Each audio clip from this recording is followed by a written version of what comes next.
So what if we want to find the derivative of f of x equals 3x squared plus 5 times x plus 5? So we could expand this out or FOIL it out and compute the derivative of each of the respective terms, or each of the resulting terms. Or we could use what's called the product rule. The product rule just states that if f and g are both differentiable at x, then the derivative with respect of the product f of x times g of x is equal to f of x times the derivative of g with respect to x plus the derivative of f with respect to x times g of x. Or you can think of it as the first times the derivative of the second plus the second times the derivative of the first.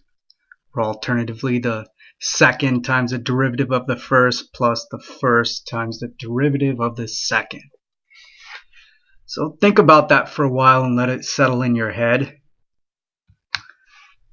So now, knowing this formula, how could we apply it to find the derivative of this function here? Well, we know that the derivative with respect to x of 3x squared plus 5 times x plus 5, well, we know that's just going to be this first function, 3x squared plus 5, times the derivative of the second function, so times derivative with respect to x of x plus 5, plus the second function times the derivative with respect to x of the first function. And if we compute the derivatives and multiply, we see that this is 1, this derivative is 1, and so 1 times 3x squared plus 5, well, that's just 3x squared plus 5. And this derivative here is 6x. So we have plus quantity x plus 5 times 6x. We expand that, we get 3x squared plus 5 plus 6x squared plus 30x. We combine a couple terms, we get 9x squared plus 30x plus 5. So knowing that there's a product rule, you'd expect that there would be a quotient rule as well, and there certainly is. So you'd expect that if we know that f and g are differentiable at x, and we know that their product is differentiable at x, we'd also expect that their quotient would be differentiable at x as well. However, with the quotient, we have an additional caveat. So we'll say that if f and g are differentiable at x, the derivative with respect to x of f of x over g of x equals. Now, what do you think the caveat might be? Well, this function won't even exist if g of x is 0. If the function doesn't exist, can the derivative exist? No, it most certainly cannot, right? So we'll add the additional condition that g of x is not equal to 0, and g of x is in the denominator in this case. If g were in the numerator and f were in the denominator, then the condition would be if f of x would be that f of x cannot be 0. So anyway, the derivative of f of x over g of x with respect to x is g of x times the derivative of f of x minus f of x times the derivative of g of x all over g of x squared. And there are a lot of mnemonics to remember this, but I personally just think of it as follows. So the denominator times the derivative of the numerator minus the numerator times the derivative of the denominator over the denominator squared. Or you can say downstairs times the derivative of upstairs minus upstairs times the derivative of downstairs all over downstairs squared. And if you go on YouTube or Google and type in quotient rule mnemonic, I'm sure you can find a lot better mnemonics there. So let's go and apply the quotient rule to an example. We'd like to calculate the derivative with respect to t of t minus 1 over t squared plus 2t plus 1. And I've rewritten the quotient rule in shorthand here so that you can see it as we work through this example. So we have the denominator times the derivative of the numerator, so t squared plus 2t plus 1 times 1 minus the numerator times the derivative of the denominator. So the numerator is t minus 1 times the derivative of the denominator. Well, that looks like it's 2t plus 2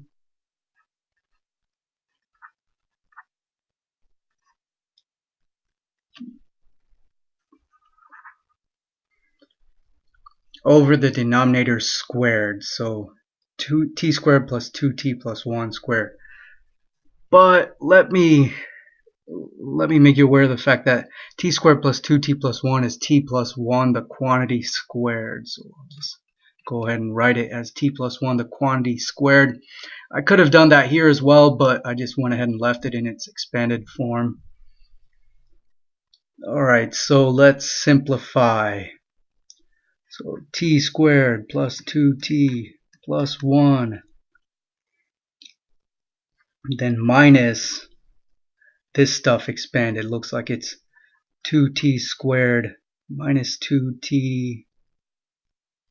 Oh goodness, I can't even read my own handwriting. Okay, this should be 2t plus 2. So 2t squared. So minus 2t is the inner term. Minus 2t. The outer term is, well, what is the outer term? This is plus 2t, right? Plus 2t. And the last term is minus 2. And over t plus 1 quantity squared. Oh dear, looks like I made a mistake. So this denominator is 2t, or t plus 1 the quantity squared. And in this derivative expression, we actually have that denominator squared, so this should not be t plus 1 squared. This should be t plus 1 to the 4th.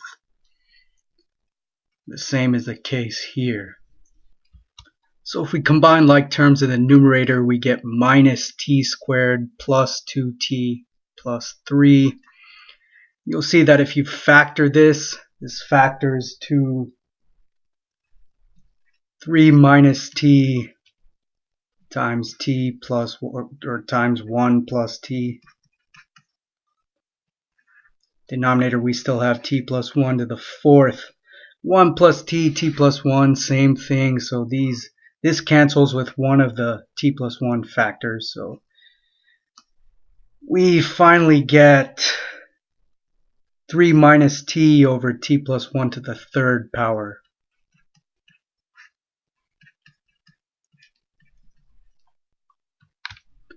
And an interesting corollary that follows from the quotient rule is that the derivative of 1 over x, or the reciprocal function, is negative 1 over x squared.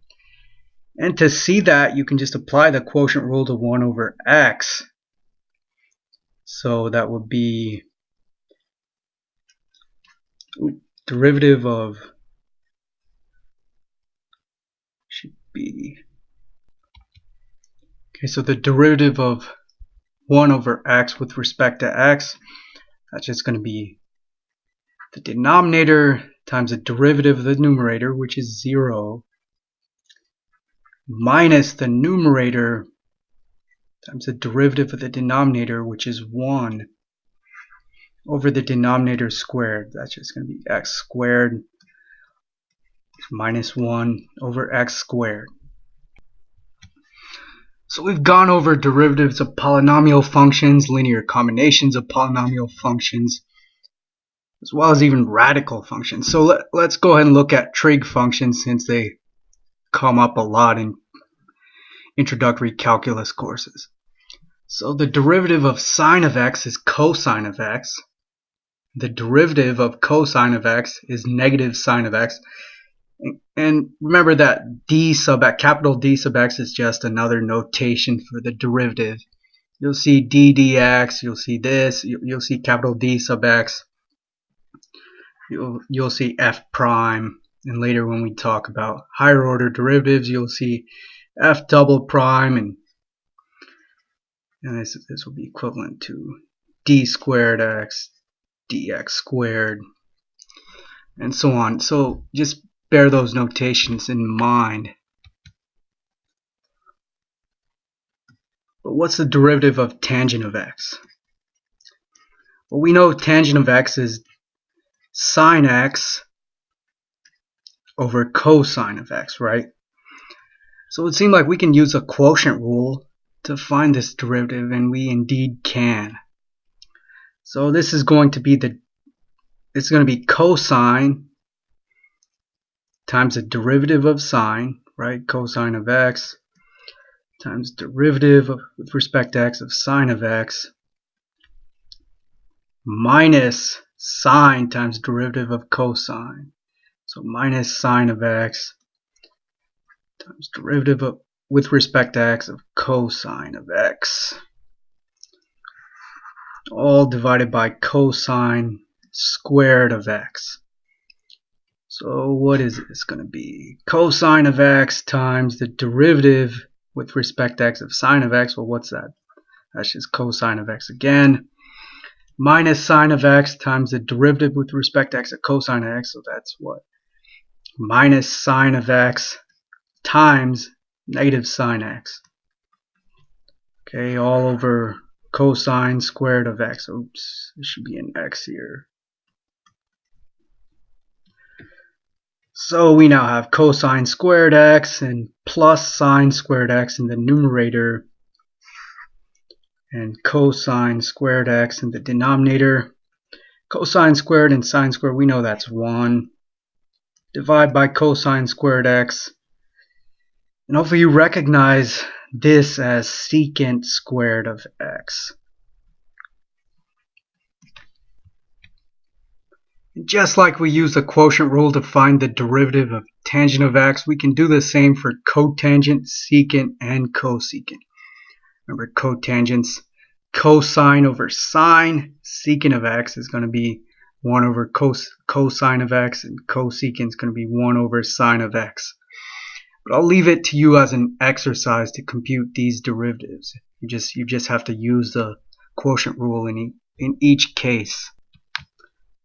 So now we're going to go over an example that kind of integrates a lot of the stuff we've covered in this lecture. So, assuming f of theta is sine of theta times cosine squared of theta, we would like to find the instantaneous rate of change of f of theta at theta equals pi over 2. Remember that the derivative of f of theta is going to give you the instantaneous rate of change of f of theta. It's going to be the derivative f prime of theta is going to be the slope generating function for f of theta. So we need to compute f prime of theta, right? So f prime of theta, what's that going to be? So I've rewritten it here, dd theta of sine theta times cosine squared of theta. So we see we have the derivative of a product, so we're going to have to use the product rule here. So this is going to be the first sine times the derivative with respect to theta of cosine squared of theta plus the derivative of sine of theta, which is cosine of theta, I'll just go ahead and write the derivative with respect to theta of sine of theta here. So we'll add the derivative with respect to theta of sine of theta times cosine squared of theta. So what's this going to be? Well, so far we have sine of theta times the derivative with respect to theta of cosine squared of theta plus cosine squared of theta times this derivative here. Well, that's just going to be cosine of theta, right? Derivative of sine theta is cosine theta. But what are we going to do with this here? Well, we'll just have to use the product rule again. Later we'll see there's actually a better way of doing this, but for now we'll just use the product rule again. So this is equivalent to cosine of theta times cosine of theta, and we're interested in finding the derivative of that. Well, the derivative of that's just going to be what? The first times the derivative of the second, so cosine of theta times the derivative of cosine of theta. Well, that's negative sine of theta.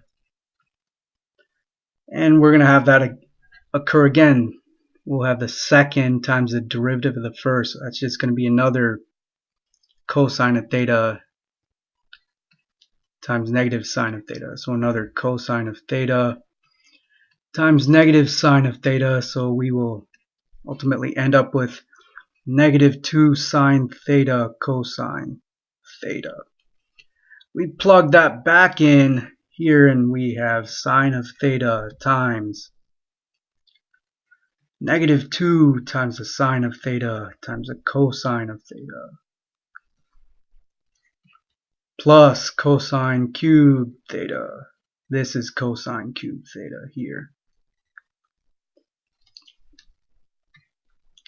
So we have negative 2 sine squared theta cosine theta plus cosine cubed theta.